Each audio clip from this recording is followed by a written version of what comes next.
हमारे अधिकार न्यूज में आपका स्वागत है। मैं हूं आपके साथ रूबी और आइए करते हैं खबरों की शुरुआत। रतलाम में तिहरे हत्याकांड का आज एसपी गौरव तिवारी द्वारा खुलासा कर दिया गया है। गौरतलब है कि विगत दिनों रात्रि में राजीव नगर रतलाम के निवासी गोविंद पिता बगदीराम सोलंकी, शारदा बाई और उनकी बेटी दिव्या के घर में घुसकर गोली मारकर हत्या कर दी गई थी, जिसके बाद थाना औद्योगिक क्षेत्र में अज्ञात आरोपियों के विरुद्ध मामला पंजीबद्ध किया गया था।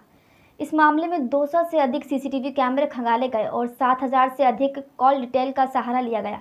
इस वारदात के आरोपी 25 वर्षीय अनुराग उर्फ बॉबी, पिता प्रवीण सिंह परमार, 22 वर्षीय गोलू उर्फ गौरव, पिता राजेश बिलवाल, 20 वर्षीय लाला, पिता मनु भाबोर और मुख्य फरार आरोपी दिलीप, पिता भाव सिंह देवल पटेलिया अभी तक पुलिस गिरफ्त से बाहर है। कहा जा रहा है कि उक्त आरोपी के और भी कई आपराधिक रिकॉर्ड पंजीबद्ध है, जिसका पुलिस अधीक्षक गौरव तिवारी द्वारा फोटो स्केच जारी कर आरोपी की जानकारी देने वाले को 30,000 रुपये की राशि का इनाम भी घोषित किया गया है। विशाला सोलंकी नामक महिला है जो कि सेंट दीप स्कूल की संचालिका हुआ करती थी। उनके सेंट दीप स्कूल की संचालिका हुआ करती थी। इन्होंने जून में अपना स्कूल बेच दिया और इनको इसके क्राइम के बारे में नहीं मालूम है। ये कहना अभी तक की विवेचना में इनका क्राइम में इन्वॉल्वमेंट तो नहीं आया है, लेकिन यह जरूर है कि इनके कॉन्टैक्ट लोकल पहचान को ये यूज करता था और लोगों तक के संपर्क बनाता था। जो पहली घटना 18 जून को हुई थी प्रेम कुंवर बाई वाला, उसमें भी प्रेम कुंवर बाई और विशाला सोलंकी की लगभग 15 साल पुरानी दोस्ती थी।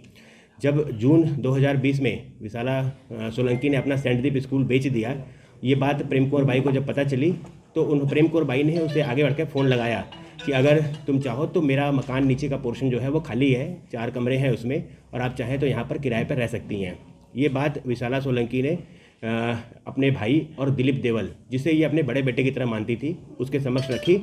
इस बात ये दिलीप देवल के जब जानकारी में ये तथ्य आया तो ये एक बार जाकर मकान देखने गया, जहाँ पर इसने रेकी किया और चीज़ों को समझा। महिला से मिलने के बाद इस बात का आकलन इससे हो गया कि इसके पास काफ़ी समृद्ध महिला है, इसके पास काफ़ी ज्वेलरी है।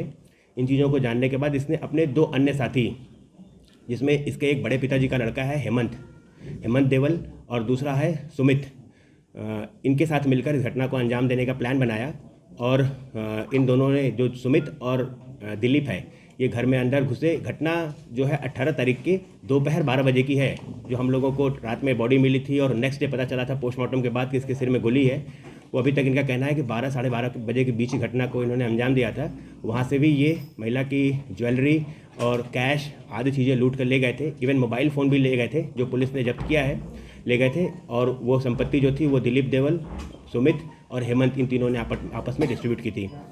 तो ये भी मामला अभी तक पुलिस के लिए ब्लाइंड था, लेकिन ये आप सभी भी इस तथ्य से वाकिफ़ थे कि जो दोनों ही मामले में जो तरीका वारदात था, जिस तरह से उसने घटना को अंजाम दिया था, उससे प्रतीत हो रहा था कि कहीं ना कहीं इसमें दोनों में ही सेम व्यक्ति या सेम गैंग के शामिल होने की संभावना है। चंदेरी से मात्र 2 किलोमीटर की दूरी पर स्थित प्राणपुर ग्राम पंचायत के पास एक पुलिया का निर्माण अधूरा पड़ा हुआ है। पुलिया व्यस्ततम चौराहे पर स्थित है, लेकिन इस पुलिया की हालत इतनी जर्जर है कि यहाँ से निकलना दूभर हो जाता है। बड़े बड़े वाहन और ट्रक यहाँ आकर फंस जाते हैं, बाइक सवार फंस कर गिर जाते हैं। इस पुलिया पर करीब 2 फुट तक पानी भर जाता है, लेकिन मध्य प्रदेश आरटीसी द्वारा जानलेवा पुलिया नहीं बनाई जा रही है। मुरादपुर निवासी और प्राणपुर निवासी के संयुक्त तत्वाधान में आज पुलिया की सफाई आदि की जा रही है। समस्त दोनों पंचायत वासियों ने एक बार फिर संबंधित अधिकारियों और जनप्रतिनिधियों से मांग की है कि जल्द से जल्द इस पुलिया का निर्माण किया जाए, जिससे मौत को दावत देता इस चौराहे पर भविष्य में कोई और खतरनाक हादसा न हो। कहाँ रहते हैं? मुरादपुर। और ये प्राणपुर वासियों की जो समस्या है, क्या समस्या है? जी सर, एमपीआरटीसी का रोड है जी, इस पे क्या उन्होंने अधूरा काम छोड़ दिया है जी। इस पे आए दिन लोग गाड़ियों से आते हैं, बच्चे भी गिरते हैं, बूढ़े भी गिरते हैं, और जो भी लोग आते हैं रोज़ कम से कम 25-30 लोग रोज़ गिरते हैं इस पानी में। पर इसको साफ करवा रहे हैं। और क्या है, जो आसपास ये जो बागड़ लगी हुई है, यहाँ से लोग रास्ता नहीं दे रहे पानी निकलने के लिए। यहाँ प्राइवेट लोगों ने अतिक्रमण कर रखा है नाली पे, है ना? नाली पे रोड के किनारे बारी है, रोड पे से बारी लगा के रखी है और ये हटाने नहीं दे रहे हैं। जी जी जी जी। और ये जो आप काम करा रहे हैं, मैंने ये सफाई करा रहे हैं, ये प्राणपुर पंचायत वासियों की तरफ से ही हो रहा है? हाँ, मुरादपुर और प्राणपुर दोनों का समस्या बनोनी की तरफ से करवा रहे हैं। जी जी जी जी जी। तो ये अब और ज़्यादा परेशान कर रहे हैं? क्या आपने किसी को सूचना करी? ये प्राइवेट लोग जो हटा नहीं रहे हैं, ये आप जो जनपद पंचायत पीसीओ है उनको बोला है, उन्होंने कहा था एसडीएम साहब को कॉल कर रहे हैं, उन्होंने लगाया भी है, और पटवारी को कॉल किया है तो वो आ रहे हैं। अभी सुनने में आए 1-2 दिन पहले कोई बच्चे भी गिर पड़े थे बाइक पे से। हाँ गिरा था ना, 6 माह का बच्चा गिरा था बाइक पे से, वो गाड़ी के नीचे आ गया था। इधर शाजापुर के ग्राम सुनेरा में युवा साथियों ने अपनी मांग रखते हुए संवैधानिक दायरे में रहकर आवाज उठाई है। युवाओं का कहना है कि वो रोजाना कुकड़ेश्वर जोड़ पर प्रैक्टिस करने आते हैं ताकि अपनी आर्मी की तैयारी कर सके, लेकिन इस रोड पर वाहनों का आना जाना लगातार बना रहता है जिससे दुर्घटना होने की संभावना है। हम इस विषय को लेकर ग्राम पंचायत सुनेरा के जिम्मेदार कर्मचारियों के पास गए तो उन्होंने हमें संतोषजनक जवाब न देते हुए हमें वहां से जाने को कह दिया। यूं तो शासन प्रशासन हमेशा अपने मैनिफेस्टो में युवाओं के लिए कई प्रकार की योजनाओं को बताते हैं, लेकिन धरातल पर ये केवल कागजी कार्यवाही तक ही सीमित रह जाती है। युवाओं ने खेल प्रशाल का निर्माण जल्द ही करने की मांग की है। अब हमारी ये मांग सुनेरा के युवाओं का भविष्य भी तय करेगी। अपनी इस मांग को पूरी करवाने के लिए ग्राम सुनेरा के सैकड़ों युवा हमारी आवाज़ उठाने वाले हमारे बड़े भाई साहब राजेंद्र सिंह चौखोटिया के साथ खड़े हैं। ग्राम सुनेरा में जिस प्रकार से जो आज बुलाया गया युवा साथियों द्वारा और निश्चित इनकी जो समस्याएं वो बताई गई, और जिस प्रकार से इन्होंने बताया कि ग्राम सुनेरा में वर्तमान में आज जो मतलब परेशानी इनको सामना करना पड़ रहा है, क्योंकि जब ये एक्सरसाइज वगैरह करने के लिए जब कुकड़ेश्वर जोड़ पर यहाँ पर आते हैं तो वाहनों का आना जाना लगा रहता है जिससे दुर्घटना होने की संभावना होती है। साथ में इन्होंने बताया कि सुनेरा में वास्तव में यहाँ पर ग्राउंड की व्यवस्था होनी चाहिए, क्योंकि यहाँ पर इतना बड़ा गांव है और यहाँ पर किसी प्रकार की व्यवस्था नहीं है, तो ये भी एक सोचने का विषय है। तो साथियों क्या है कि इस विषय को लेकर निश्चित मैं यहाँ पर इन सभी साथियों के बीच में आया हूँ, और निश्चित मैंने एक अपनी ओर से एक आश्वासन भी दिया है कि चाहे कुछ भी हो, कि आप ग्राउंड में जो ग्राम सुनेरा है उसमें ग्राउंड की व्यवस्था हम करवा कर लाएंगे, चाहे उसके लिए तन मन धन अर्थ साम दाम दंड भेद सब भिड़ाना पड़े। और साथ में जो ग्राम सुनेरा के जितने भी युवा साथी साथ में यहाँ पर जितने हैं वो तो ठीक है, साथ में जितने भी आसपास के साथी हैं ग्राम सुनेरा में जो भी एक्सरसाइज वगैरह करते हैं, जो भी अपनी फिजिकल ट्रेनिंग वगैरह करते हैं, निश्चिंत ही कल सुबह कितने बजे बुला लें, 6 बजे, कल सुबह 6 बजे जो लक्ष्मीपुरा जो ग्राउंड की व्यवस्था आपने देख के रखी होगी, वो निश्चिंत ही जिस व्यवस्था को आप कवर करने की सोच रहे हैं वहाँ पर आप उपस्थित हो गए।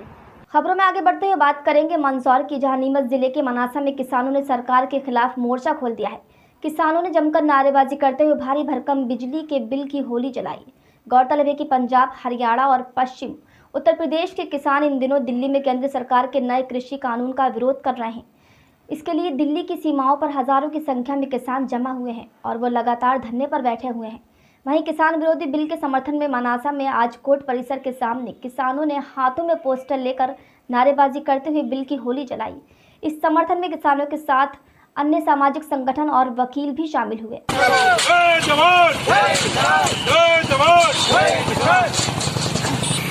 प्रतीकात्मक रूप से जो सरकार ने पारित किया है वो कृषि बिल है, हम इसकी प्रक्रिया फाड़ेंगे तो इसको मानने से इनकार करते हैं। इस कृषि बिल को हम मानने से इनकार करते हैं। नागरिकों के अधिकारों की रक्षा हमेशा सरकार करती आई है, लेकिन पिछले कुछ सालों में हमने देखा है कि जिन नागरिक अधिकारों की रक्षा सरकार को करना चाहिए, आज सरकार उसी जनता का शोषण कर रही है, उनके अधिकारों का हनन कर रही है। पिछले दिनों हमने देखा कि जैन कैन प्रकारेण लोकसभा और राज्यसभा में किसान विरोधी बिलों को सरकार ने पारित करवा लिया। शाम दाम और दंड भेद के द्वारा इस कृषि विरोधी किसान विरोधी नियमों को सरकार ने पारित करवा दिया। उसी के विरोध में जो लाखों लोग दिल्ली में किसान लोग गए हैं अपनी मांगों को लेकर, उनका समर्थन हम करते हैं। खबरों में फिलहाल इतना ही। ताज़ा अपडेट्स के लिए बने रहिए आर्यन लाइव न्यूज के साथ। नमस्कार।